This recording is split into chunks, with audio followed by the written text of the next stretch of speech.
ഈ old age home നടത്തുന്നതാണ് മഹേശ്വർ സാറും കുടുംബവുമാണ്. നിങ്ങളുടെ വിവാഹത്തിന് ഞാൻ വന്നിരുന്നു. മോൾ ഓർക്കുന്നുണ്ടോ? ചന്ദന നിറമുള്ള കോട്ടൺ സാരി ഉടുത്ത ആ സ്ത്രീ ഗൗരിയോട് ചോദിച്ചു. ഉവ്, ഓർമ്മയുണ്ട്. മോളുടെ വീട്ടിൽ ആരൊക്കെയുണ്ട്? അമ്മ, പിന്നെ 2 അനുജിത്തിമാരും. മഹി എന്തൊക്കെയോ പേപ്പറുകൾ പരിശോധിക്കുകയാണ്. ഗൗരി മെല്ലെ എഴുന്നേറ്റു. അവിടേക്ക് ചുറ്റി നടന്ന് കണ്ടു. 11 മണി കഴിഞ്ഞപ്പോൾ ഒരു വണ്ടിയിൽ ഭക്ഷണം എത്തി. നെയ്ച്ചോറും ചിക്കൻ കറിയുമായിരുന്നു. പിന്നെ സദ്യ വേണ്ടവർക്ക് അതുമുണ്ട്. മഹിയും അവിടെയുള്ള 1-2 ജോലിക്കാരും ചേർന്ന് ഭക്ഷണമൊക്കെ വിളമ്പി എല്ലാവർക്കും കൊടുത്തു. എന്നിട്ട് അവരുടെ ഒപ്പം ഇരുന്ന് കഴിച്ചു. ഉച്ചയോടെയാണ് രണ്ടാളും അവിടെ നിന്നും പിരിഞ്ഞു പോന്നത്. പോകും വഴിയിൽ രണ്ടാളും മൗനമായിരുന്നു. മക്കളുണ്ടായിട്ടും ഉപേക്ഷ മാതാപിതാക്കളാണ് ഏറെയും അവിടെയുള്ളത്. അവിടെയൊക്കെ വിഷമം കണ്ടപ്പോൾ ഗൗരിക്ക് ചങ്ക് പൊട്ടുന്നത് പോലെ തോന്നി. മഹി അവരുടെ ഒക്കെ സ്നേഹത്തോടെ പെരുമാറുന്നത് കണ്ടപ്പോൾ അവൾക്ക് താൻ പോലും അറിയാതെ അവനോട് അല്പം മതിപ്പ് തോന്നി. ഓരോ കാര്യങ്ങൾ ആലോചിച്ചുകൊണ്ട് അവൾ പതിയെ മയങ്ങിപ്പോയിരുന്നു. വീട്ടിലെത്തി വണ്ടി നിർത്തിയപ്പോഴാണ് അവൾ മിഴികൾ തുറന്നത്. ടീച്ചറമ്മയും ലീലയടുത്തേയും ഉമ്മർത്തുണ്ടായിരുന്നു. അവരോട് പോയി വിവരങ്ങളൊക്കെ അവൾ പങ്കുവെച്ചു. മഹിയുടെ അച്ഛൻ ആരംഭിച്ചതാണെന്നും മറ്റും ടീച്ചർ അവളോട് പറഞ്ഞു. ഡ്രസ്സൊക്കെ മാറിയിട്ട് വരാമെന്നും പറഞ്ഞുകൊണ്ട് ഗൗരി മുറിയിലേക്ക് പോയി. മഹി വേഷമൊക്കെ മാറിയിട്ട് ബെഡിൽ കിടപ്പുണ്ട്. തൻ്റെ ഫോൺ ശബ്ദിച്ചപ്പോൾ അവൻ നോക്കി. പരിചയമില്ലാത്ത നമ്പറാണ്. ഹലോ ഹലോ ചേട്ടാ, ഗൗരി ചേച്ചി ഉണ്ടോ അടുത്ത്? ആരാണ്? ഞാൻ ലച്ചു. ചേച്ചിയുടെ കയ്യിലൊന്നും കൊടുക്കാവോ? കൊടുക്കാം. ഗൗരി, അവൻ വിളിച്ചു. എന്തോ? നിനക്ക് ഫോണുണ്ട്. അവൻ അവൾക്ക് നേർക്ക് നീട്ടി. ഹലോ ചേച്ചി, മോളെ ലച്ചു. എത്ര ദിവസമായി മിണ്ടിയിട്ട്. നിങ്ങളൊക്കെ എവിടെയാണ്? ഇത്രയും പെട്ടെന്ന് ചേച്ചിയെ മറന്ന മോളെ നീയും? എനിക്ക് ആകെയുള്ളത് നീ മാത്രമാണ്. അവളെ ശബ്ദമിടറി. ചേച്ചി, അമ്മയുടെ സ്വഭാവം അറിയാലോ. ഫോണൊന്നും തരില്ല. ഇതമ്മ ഇന്നലെ കുടുംബശ്രീക്ക് പോയപ്പോൾ ഞാൻ ഫോൺ എടുത്ത് ഒളിപ്പിച്ചു വെച്ചതാ. പുതിയ വീടൊക്കെ വെച്ചോ മോളെ? രാജമാമനും അമ്മൂമ്മയൊക്കെ പറഞ്ഞു. അവിടുന്ന് ഞങ്ങൾ താമസം മാറി ചേച്ചി. ഇപ്പോൾ സന്തോഷ് മാമൻ്റെ വീടിൻ്റെ അടുത്തുള്ള ഒരു 2 നില വീട്ടിലാണ്. ടീച്ചറിനോട് അമ്മ പൈസ മേടിച്ചു. ഇല്ലെങ്കിൽ ചേച്ചിയെ കെട്ടിച്ച് കൊടുക്കില്ലെന്ന് പറഞ്ഞു. അവൾ പറയുന്നതെല്ലാം കേട്ട് ഗൗരിയുടെ കണ്ണുകൾ ഈറനണിഞ്ഞു. ചേച്ചി, ചേച്ചി നീ എന്നാണ് ഇങ്ങോട്ട് വരുന്നത്? എനിക്ക് കാണാൻ കൊതിയാവുക. വരാം മോളെ, ഇടയ്ക്ക് വരാം. മോള് നന്നായി പഠിച്ചോണം കേട്ടോ? പഠിച്ചോളാം. സേതു എവിടെ? ചേച്ചിക്ക് പരീക്ഷയാണ്, പോയേക്കുവാ. ചെറിയമ്മയോ? അമ്മയാണെങ്കിൽ അപ്പുറത്തെ വീട്ടിലെ ഒരു ചേച്ചിയുടെ പൊങ്ങച്ചം പറഞ്ഞ് നിൽപ്പുണ്ട്. അതല്ലേ ഉള്ളു ജോലി. എൻ്റെ ചേച്ചിയുടെ പേരും പറഞ്ഞ് ഇഷ്ടം പോലെ പൈസ കിട്ടിയില്ലേ? ഞാൻ എന്ത് തെറ്റാണ് മോളെ ചെയ്തത് എന്നോട് ഇങ്ങനെയൊക്കെ ചെയ്യാൻ? ഇനി ഈ പൈസ ഒക്കെ എങ്ങനെ തിരിച്ചു കൊടുക്കും? ചേച്ചി വിഷമിക്കേണ്ട, എല്ലാം ശരിയാകുന്നേ. അതൊക്കെ പോട്ടെ, ആ ചേട്ടൻ പാവമാണ് ചേച്ചി. ചേച്ചി ഉപദ്രവിക്കുകയോ മറ്റും ചെയ്യോ? പാവമാണ് മോളെ. കുടിയനാണോ ചേച്ചി? അമ്മ പറഞ്ഞു ചേച്ചിക്കിട്ട് എന്നും മടി കൊടുക്കുമെന്നൊക്കെ. അതൊക്കെ ചെറിയമ്മ വെറുതെ പറയാം. മോൾ അതൊന്നും വിശ്വസിക്കേണ്ട. ചേച്ചി, ഞാൻ വെക്കുക, അമ്മ വരുന്നുണ്ടേ. അവൾ ഫോൺ കട്ട് ചെയ്തതായി ഗൗരിക്ക് മനസ്സിലായി. ഫോൺ അവൾ തിരികെ മഹിക്ക് കൈമാറി. എന്നിട്ട് ആലോചനയോടെ അവിടെ കിടന്ന സെറ്റിയിൽ പോയിരുന്നു. 4 മണിക്ക് ആയപ്പോൾ മഹി റെഡിയായി പുറത്തേക്ക് എവിടെയോ പോയിരുന്നു. പിന്നീട് അവൻ കയറി വന്നത് രാത്രിയിൽ 11 മണിക്ക് ശേഷമാണ്. ഗൗരി ഉറങ്ങാതെ അന്നും അവനെ നോക്കിയിരുന്നു. മദ്യത്തിൻ്റെ മണം. അവൻ അടുത്ത് വന്നപ്പോൾ ഗൗരി അവനെ സൂക്ഷിച്ചു നോക്കി. ഇന്നും കുടിച്ചോ? കുടിച്ചു. എന്തേ, നിനക്ക് വേണോ? അവൻ ഷൂസ് അഴിച്ച് മാറ്റിയിട്ട് അവളുടെ അടുത്തേക്ക് വന്നു നിന്നും. എനിക്കൊന്നും വേണ്ട. നിങ്ങളിങ്ങനെ കുടിച്ച് നശിക്കുന്നത് എന്തിനാ മഹിയേട്ടാ? അവൾ വിഷമത്തോടെ അവനെ നോക്കി. ഞാൻ എനിക്ക് തോന്നിയതുപോലെ ചെയ്യും. നീ ആരടി ചോദിക്കാൻ? നിങ്ങളുടെ ഭാര്യയാണ് ഞാൻ, അല്ലാതെ പിന്നെ ആരാ? എന്നാൽ നീ മാത്രം പറഞ്ഞാൽ മതിയോ? ആ, തൽക്കാലം മതി. ഒരു ഭാര്യയ്ക്ക് വേണ്ട കുറച്ച് കടമകളൊക്കെയുണ്ട്, നിനക്കറിയോ? അവൻ ഗൗരിയെ നോക്കി. ഗൗരി പെട്ടെന്ന് അവൻ്റെ അടുത്ത് നിന്നും തിരിഞ്ഞു. ഒരു ഭാര്യയുടെ കടമകൾ എന്തൊക്കെയാണെന്ന് നിന്നോട് പറയട്ടെ. അവളുടെ കാതോരം അവൻ്റെ ശബ്ദം ഗൗരി കേട്ടു. ഒരു മറുപടി പോലും പറയാത്തതാണ് നല്ലതെന്ന് അവൾക്ക് തോന്നി. കണ്ണുകൾ അടച്ചുകൊണ്ട് അവൾ അങ്ങനെ കിടന്നു. അന്നത്തെ യാത്രയുടെ ക്ഷീണം കാണാൻ ഗൗരി വേഗം തന്നെ ഉറങ്ങിപ്പോവുകയും ചെയ്തു. രാത്രിയിൽ എന്തോ ദുസ്വപ്നം കണ്ടുകൊണ്ട് അവൾ ചാടി എഴുന്നേറ്റു. മഹി അപ്പോൾ നല്ല ഉറക്കത്തിലായിരുന്നു. ചെരിഞ്ഞു കിടന്ന് ഉറങ്ങുന്നവനെ നോക്കി അവൻ അഭിമുഖമായി കിടന്നു ഗൗരി. അവന് നെറ്റിലേക്ക് വീണ് കിടക്കുന്ന മുടിയിഴകളെ അവൾ മാടി ഒതുക്കി. ഉറങ്ങുമ്പോൾ എത്ര പാവാണ്, യാതൊരു ദേഷ്യയില്ല. അല്ലാത്തപ്പോൾ തന്നെ പിടിച്ച് തിന്നാൻ വരും. അവൾ തൻ്റെ താലിയിലേക്ക് വിരലുകൾ കോർത്തു. 6 മാസം, അത് കഴിഞ്ഞാൽ ഇവിടെ നിന്ന് ഇറങ്ങണം. അതുവരെയുള്ളൂ മഹേശ്വർ സാറിൻ്റെ പട്ടമഹിഷി എന്ന സ്ഥാനം. അതിനു മുൻപ് എങ്ങനെയെങ്കിലും മഹിയേട്ടൻ്റെ കൊടി നിർത്തണം. ടീച്ചറിന് കൊടുത്ത വാക്ക് പാലിക്കണം. അവൾ ചില കണക്കൂട്ടലുകളൊക്കെ നടത്തി. മഹി എന്ന് നിവർന്നു കിടന്നതും ഗൗരി കണ്ണുകൾ അടച്ചു. കാലത്തെ മഹി എഴുന്നേറ്റ് കുളിയൊക്കെ കഴിഞ്ഞു വന്നപ്പോഴുണ്ട് നീലക്കണ്ണാടിക്ക് മുന്നിൽ നിന്നുകൊണ്ട് തലമുടിയുടെ കെട്ടേർത്ത് മാറുന്ന ഗൗരിയെ. ഇളം പിങ്ക് നിറമുള്ള ഒരു കോട്ടൺ സാരിയാണ് വേഷം. ചെറിയ പ്ലീറ്റ് എടുത്ത് എല്ലാം കൂടി തോളിൽ അടുക്കി വെച്ചിട്ടുണ്ട്. ഫാനിന്റെ കാറ്റിൽ അവളുടെ അണിവയറിന്റെ ഇടതുവശം മുഴുവനായും കാണാം. മഹി തന്നെ ശ്രദ്ധിക്കുന്നതൊന്നും അവൾ അറിയുന്നില്ലായിരുന്നു. മുടിയെല്ലാം ഒതുക്കി ഇരുവശത്തു നിന്നും ചെറുതായി കുളിപ്പിന്നിൽ പിന്നിട്ടിട്ട് അല്പം പൗഡർ എടുത്ത് മുഖത്ത് പൂശി. ഒരു ചെറിയ വട്ടപ്പൊട്ടും തൊട്ടു. സിന്ദൂരം എടുത്ത് തൊടാനായി ചേപ്പ് തുറന്നതും അവളുടെ ഇടുപ്പിൽ മഹിയുടെ കൈ പതിഞ്ഞു.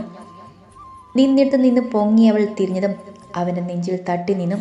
കുളിയൊക്കെ കഴിഞ്ഞ് ഒരു ടവൽ മാത്രം കൊടുത്തുകൊണ്ട് തൻ്റെ അടുത്ത് നിൽക്കുന്നവനെ കണ്ടതും ഗൗരിക്ക് നെഞ്ചിടിപ്പേറി.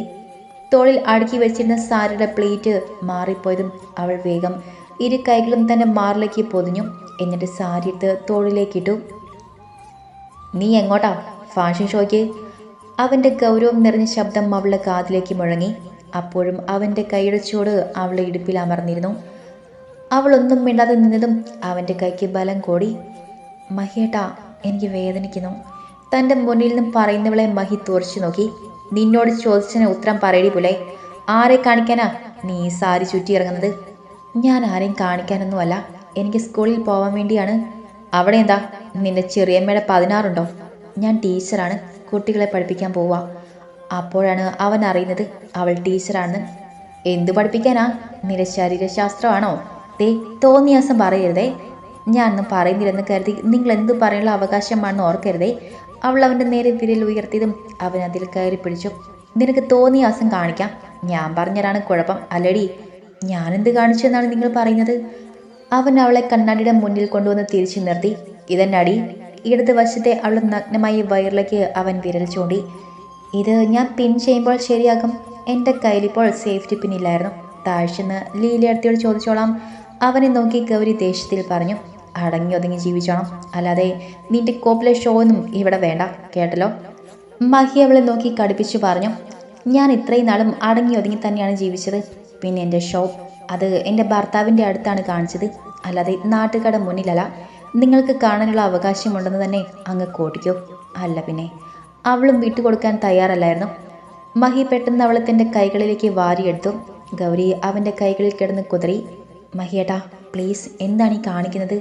അപ്പോഴേക്കും അവൻ അവളെ ബേട്ടിലേക്ക് എടുത്തിട്ടിരുന്നു. ശരി, നീ നിന്റെ ഭർത്താവിനെ ശരിക്കും ഒന്ന് കാണിച്ചേ. ഞാൻ ഇതുവരെയുമായിട്ടും ഒന്നും കണ്ടില്ലല്ലോ. തൻ്റെ അടുത്തേക്ക് മുഖം അടുപ്പിച്ച് പറയുന്നവനെ നോക്കി ഗൗരി മിഴികൾ ഇറക്കി അടച്ചു. മിഴികൾ രണ്ടും ഇറക്കി അടച്ചുകൊണ്ട് തൻ്റെ മുന്നിൽ കിടക്കുന്നവളെ മഹി സൂക്ഷിച്ചു നോക്കി.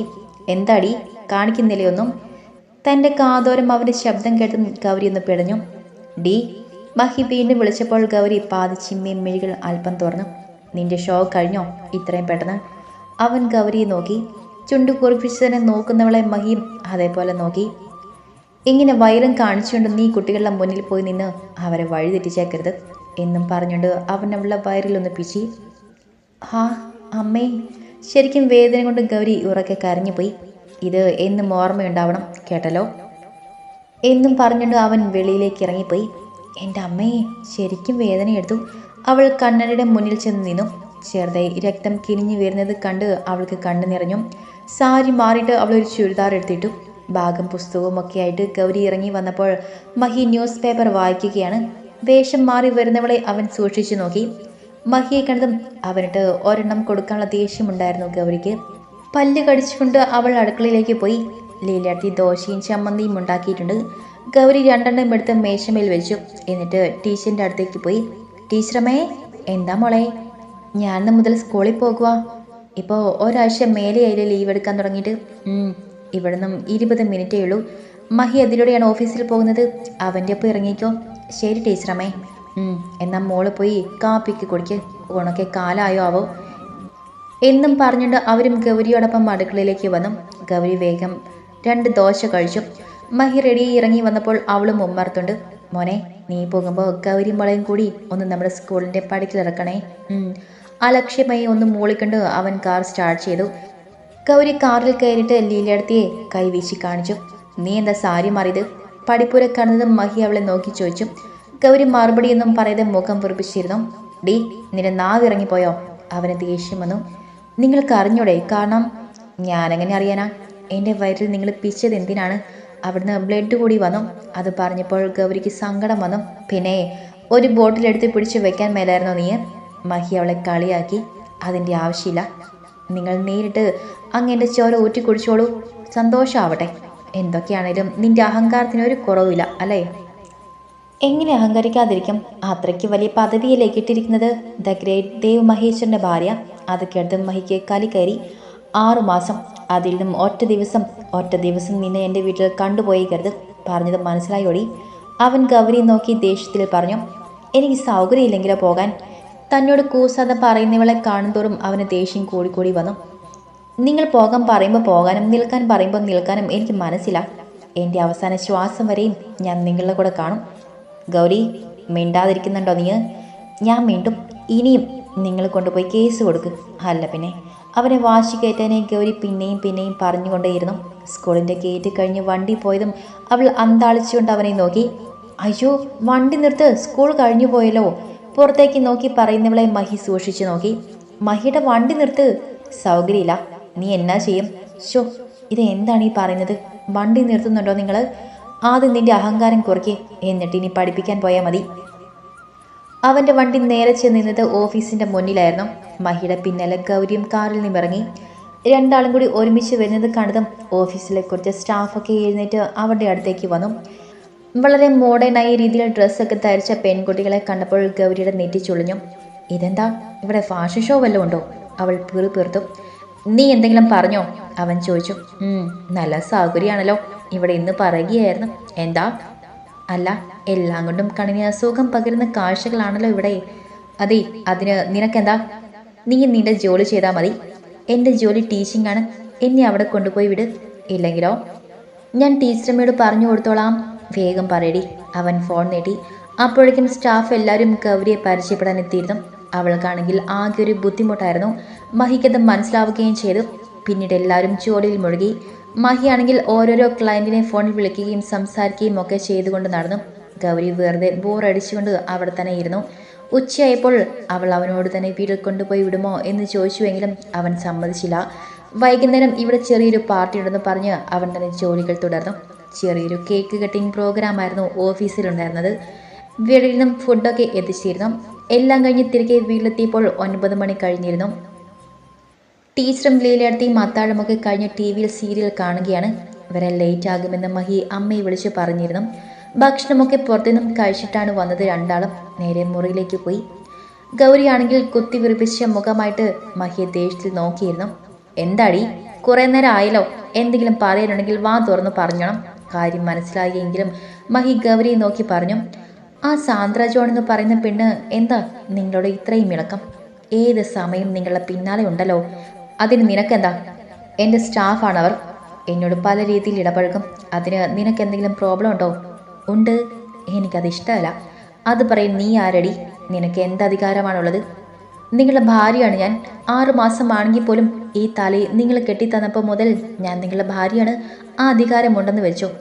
നിന്റെ കയ്യിലിരിക്കും ആ അധികാരം. എൻ്റെ അടുത്ത് ചിലവാകില്ല ഗൗരി. പിന്നെ ഒരു കാര്യം ഞാൻ പറഞ്ഞേക്കാം. എൻ്റെ സ്റ്റാഫ് ഞാൻ സാലറി കൊടുത്ത് ജോലി ചെയ്യിക്കുന്നവരാണ്.